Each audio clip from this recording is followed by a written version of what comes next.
کہ امام علی مقام نے کیا فرمایا؟ مجھے سرکار دو عالم علیہ الصلوۃ والسلام کی خواب میں زیارت ہوئی ہے، اس زیارت میں آقا علیہ الصلوۃ والسلام نے مجھے کچھ احکامات ارشاد فرمائے ہیں، میں اس حکم کے پابند ہوں۔ تو امام حسین علیہ السلام کے پاس دنیاوی حکمت بھی ہے، دنیاوی حکمت کے درجے پر وہ نہیں چاہتے کہ مکہ میں ان کو قتل کیا جائے اور ان کا بلڈ مکہ میں سپل ہو، یہ دنیاوی حکمت ہے کہ انسان اتنا کمزور ہے کہ حق کو انٹرنلی پہچاننے کے باوجود بھی موسٹ آف دا ٹائم اس کے خلاف کھڑا ہوتا ہے۔ جس کی نیت حق پر ہو وہ رب العزت کی عدالت میں ملزم نہیں ہوتا۔ یہ تین عبداللہ، یہ تین بڑے بزرگ امت کے، جناب عبداللہ ابن عباس رضی اللہ تعالیٰ عنہ، جناب عبداللہ ابن زبیر رضی اللہ تعالیٰ عنہ، اور اب عبداللہ ابن جعفر رضی اللہ تعالیٰ عنہ بھی روکنے کی کوشش کر رہے ہیں۔ اور امام علی مقام، امام حسین علیہ السلام ہر وقت یہی فرما رہے ہیں، آپ نے بڑی اچھی نصیحت کی، میں آپ کی خیر خواہی کو انڈرسٹینڈ کرتا ہوں، بالکل، لیکن میں نے جانا ہے۔ اب عبداللہ ابن جعفر کیونکہ آپ کے فرسٹ کزن بھی ہیں، آپ کے بردر ان لا بھی ہیں، تو انہوں نے جب زیادہ پریشرائز کیا تو اب امام علی مقام، امام حسین علیہ السلام نے ایک پہلی اسپرچول ہنٹ ڈراپ کی ہے۔ اچھا، اور میں نے آپ کے پروگرام میں یہ بات پہلے بھی عرض کی تھی، اب دوبارہ عرض کر رہا ہوں، امام کا مشن حقیقت میں روحانی ہے، ایسا ہی ہے۔ اس دنیا میں بظاہر وہ سیاسی معاملے کے طور پہ سامنے آ رہا ہے، حقیقت میں وہ روحانی معاملہ ہے، وہ صبر و رضا کی منزل ہے جسے امام علی مقام نے اختیار کرنا ہے۔ تو امام علی مقام کو جب روکا جا رہا تھا عبداللہ بن جعفر کی جانب سے، تو آپ نے فرمایا میں نے رسالت مآب صلی اللہ علیہ وآلہ وسلم کو خواب میں دیکھا ہے، جو انہوں نے حکم دیا ہے اسے میں بجا لاؤں گا، اس میں ضرر ہو یا نفع ہو۔ تب امام علی مقام نے، یہ ہم نے ایک اہل سنت کے معتبر ترین سورس علامہ جریر طبری نے اس کو ریکارڈ کیا، میں وہاں سے پریزنٹ کر رہا ہوں کہ امام علی مقام نے کیا فرمایا؟ مجھے سرکار دو عالم علیہ الصلوۃ والسلام کی خواب میں زیارت ہوئی ہے، اس زیارت میں آقا علیہ الصلوۃ والسلام نے مجھے کچھ احکامات ارشاد فرمائے ہیں، میں اس حکم کے پابند ہوں۔ اس حکم میں بظاہر مجھے لاس ہو یا بظاہر مجھے پروفٹ ہو، میں نے وہی کرنا ہے جو آقا علیہ الصلوۃ والسلام نے مجھے حکم دیا ہے۔ اب ان سے پوچھا گیا کہ یا امام، آقا علیہ الصلوۃ والسلام نے کیا ارشاد فرمایا ہے؟ صحیح۔ تو آپ نے فرمایا میں نہ کسی سے بیان کروں گا اور نہ کسی کو بتاؤں گا یہاں تک کہ اپنے خدا سے ملاقات کر لوں۔ واہ، یعنی وہ راز کی بات ہے، it is a mystery, it is a spiritual mystery. تو جو لوگ سید الشہداء کے مشن کو انڈرسٹینڈ نہیں کرتے، وہ اس لیے بھی انڈرسٹینڈ نہیں کرتے کیونکہ وہ اس واقعے کے روحانی پہلو سے غافل ہے۔ There is a spiritual angle that we need to appreciate, that we need to understand. بالکل، اور یہ ہماری کتابوں کے اندر یہ روایات موجود ہیں۔ بالکل، تو امام حسین علیہ السلام کے پاس دنیاوی حکمت بھی ہے، دنیاوی حکمت کے درجے پر وہ نہیں چاہتے کہ مکہ میں ان کو قتل کیا جائے اور ان کا بلڈ مکہ میں سپل ہو، یہ دنیاوی حکمت ہے۔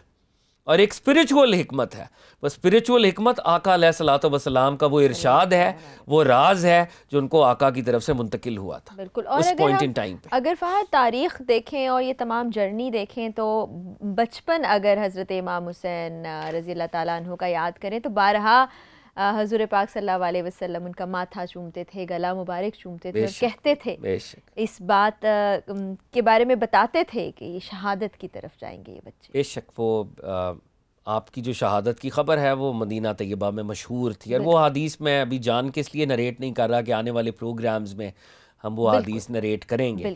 سرکار دو عالم علیہ الصلوۃ والسلام نے امام حسین کی زندگی میں گریہ فرمایا جب شہادت کی خبر ان کو دی گئی، تو وہ حدیث موجود ہیں، صحابہ کے علم میں تھی، بلکہ مولا مرتضیٰ حضرت علی المرتضیٰ کرم اللہ وجہہ جب صفین کے لیے، معرکہ صفین عراق اور سیریا کے بارڈر پر وہ میدان تھا، جب آپ تشریف لے کے گئے تو راستے میں کربلا کا میدان آیا اور حضرت علی المرتضیٰ نے اس وقت امام حسین کو ایڈریس کرتے ہوئے کہا، اے ابا عبداللہ، اے ابا عبداللہ، صبر کرنا، صبر کرنا۔ اور کہتے ہیں کہ شیر خدا اسد اللہ اتنا روئے کہ اس جیسا بہادر شخص زندگی میں شاید اتنا نہ رویا ہو، کیونکہ وہ واقعہ کربلا اور وہ زمین کربلا کا مشاہدہ کر رہے تھے۔ تو یہ خبر ان ہستیوں کے پاس آلریڈی، اور وہ اسپرچول معاملہ تھا، لیکن یہاں پر اب وہ ایک ہاریزونٹل پلین کے اوپر یہ ایک پالیٹکس کا ایک وہ بھی ساتھ ساتھ پیرالل ایک وہ چل رہا ہے.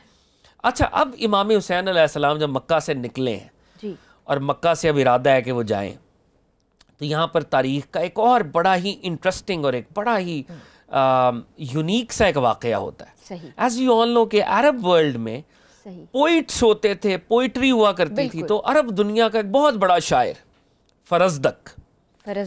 فرزدق ایسے ہی ہے جیسے میں اب سمجھانے کے لیے اپنے ویورز کو, جیسے ہمارے اردو میں اسد اللہ خان غالب یا میر تقی میر یا علامہ محمد اقبال, تو وہ عرب دنیا کا اس درجے کا یعنی بہت بڑا شاعر تھا وہ, اور عرب دنیا میں اس کا بڑا مقام تھا. تو وہ حج کے لیے مکہ میں داخل ہو رہا ہے. اچھا, حج کرنے کے لیے وہ آ رہا ہے, اور وہ کچھ روایات میں اپنی والدہ کے ساتھ تھا. اچھا, اور وہ عراق سے آ رہا تھا اور عرب دنیا میں اس کا بڑا شہرہ تھا. اب ایک طرف امام علی مقام امام حسین جو کہ امام وقت اور جو سرکار دو عالم کے نواسے, جو اس وقت ہر طرح سے مسلم دنیا کے لیڈر, اور پھر ایک طرف سے یہ پوئٹ جو اپنی طرح اپنے درجے کا بہت بڑا انٹلیکچوئل ہے, جو اپنے درجے کا بہت بڑا ایک شخص ہے. اب امام حسین اور ان کا آپس میں ڈائیلاگ ہوا. اچھا, اور امام حسین علیہ السلام نے اس سے پوچھا کہ کوفہ کے اور عراق کے حالات کیا ہیں. اور یہ اسی وقت ہوا جب مکہ چھوڑنے کا ارادہ امام مکہ چھوڑ رہے ہیں اب, اور یہ مکہ آ رہے ہیں. ہاں, امام حسین علیہ السلام کا قافلہ جو ہے وہ روانگی کے لیے تیار ہے, مکہ سے نکل رہا ہے, مکہ سے باہر کی طرف کا سفر, اور یہ آ رہا ہے, اور مکالمہ ہے, کراس روڈز, اور یہ اس کے اوپر کیا ہے وہ مکالمہ. تو امام حسین نے پوچھا بیان کرو تم لوگوں کو کس حالت پر چھوڑ کر آئے ہو. فرزدق نے کہا حضور لوگوں کے دل آپ کی طرف مائل ہیں, تلواریں ان کی بنی امیہ کی عیانت کے لیے ہیں, اور ہر حکم آسمان سے اترتا ہے. کہ حضور جس جگہ سے میں آیا ہوں دل تو لوگوں کے آپ کے ساتھ ہیں, مگر تلواریں بنو امیہ کے ساتھ ہیں, تلواریں یزید کے ساتھ ہیں. اللہ اللہ. اور پھر اس نے پوئٹکلی یہ کہا کہ حکم تو آسمان سے اترتا ہے, یعنی تقدیر تو پھر اللہ کے ہاتھ میں ہے. آئی ڈونٹ نو کہ فائنل آؤٹ کم کیا ہوگی. اب یہاں پر اگر ہم 1 منٹ کی ریفلیکشن اور میڈیٹیشن کریں, کیا آج بھی یہ نہیں ہو رہا کہ ہم دل سے جس کو حق سمجھتے ہیں, جس کو صداقت سمجھتے ہیں, جس کو ٹروتھ سمجھتے ہیں, ہم کھڑے ہونے وقت باطل کے ساتھ کھڑے ہوتے ہیں؟ کیا یہی دنیا کی کہانی نہیں ہے؟ کیا یہی وہ ویل آف ہسٹری نہیں ہے جو بار بار گھوم رہا ہے؟ کہ ہماری ہپوکریسی کا عالم یہ ہے کہ جس کو ہم حق سمجھتے ہیں انٹرنلی, ایکسٹرنلی ہمیشہ اس کے برعکس کھڑے ہوتے ہیں. تو فرزدق کا یہ جملہ ایک تو اس سچویشن کو ایپٹلی ڈسکرائب کرتا ہے, مگر یہ ایک یونیورسل ڈکٹم بھی ہے. ایسا ہی ہے کہ انسان اتنا کمزور ہے کہ حق کو انٹرنلی پہچاننے کے باوجود بھی موسٹ آف دا ٹائم اس کے خلاف کھڑا ہوتا ہے. کلمہ حق نہیں کہہ سکتا, کلمہ حق نہیں کہتا. اور مجھے بلکہ برسبیل تذکرہ مجھے وہ علماء یہود بھی یاد آتے ہیں. وہ کہا گیا کہ یہ سرکار دو عالم کو ایسے پہچانتے ہیں جیسے ماں اپنے بچے کو پہچانتی ہے, مگر مانتے نہیں ہیں. بے شک بے شک. They knew all the signs. تو یہاں پر بھی وہ ہو رہا تھا. تو امام حسین علیہ الصلوۃ والسلام نے جب یہ جملہ سنا تو آپ نے ارشاد فرمایا تم نے سچ کہا, خدا ہی کی طرف سے حکم ہے اور خدا ہی جو چاہتا ہے وہی ہوتا ہے.